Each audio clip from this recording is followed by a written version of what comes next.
La lutte contre les pratiques d'antivalaires, extirper les indisciplinés au sein de forces de défense et de sécurité, se matérialise depuis l'instauration de l'état de siège. La cour militaire de l'Ituri siégeant en chambre foraine à la tribune officielle de Bunia a condamné 9 militaires à de peines allant de 5 à 12 mois de cédule pénale principale et en a acquitté 9 autres. Ces derniers sont auteurs de crimes de guerre par meurtre, mutilation et pillage de biens des populations civiles et sont condamnés au paiement de 900 à 3000 dollars américains aux 80 parties civiles en guise de réparation. Le prononcé du jugement a été lu par le premier président de la cour militaire de l'Ituri, le colonel magistrat Kelly Dienga Akilili. La cour militaire de la province de l'Ituri ayant pris l'affaire en délibéré et ayant contradictoirement renvoyé la cause pour prononcer son arrêt à la date de ce jour, pour le prévenu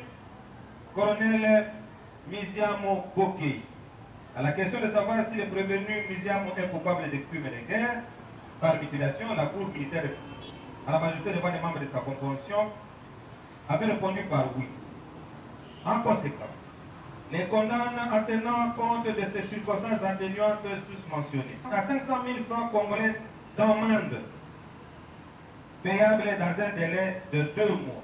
Pour le capitaine Langui Isaac, à la question de savoir si le prévenu est coupable de faire de la prévention mise à sa charge, la cour avait répondu par oui. Les circonstances sont, il est délinquant primaire, il peut encore servir la nation sous les drapeaux, il est un père de famille et un combattant. Il avait démontré cela pendant les opérations.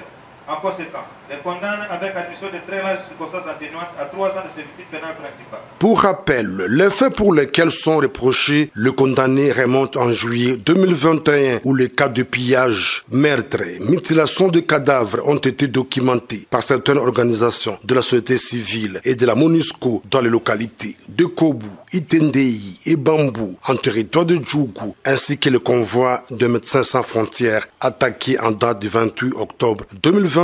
Par ailleurs, le deuxième prononcé du jugement a concerné les réseaux de recruteurs de ZADF où 7 prévenus civils sont reconnus coupables de 3 chefs d'accusation, notamment association de malfaiteurs, participation à un mouvement insurrectionnel et trahison. Nonobstant, la même cour a acquitté 4 autres prévenus dans cette affaire et a ordonné l'arrestation immédiate de 3 prévenus.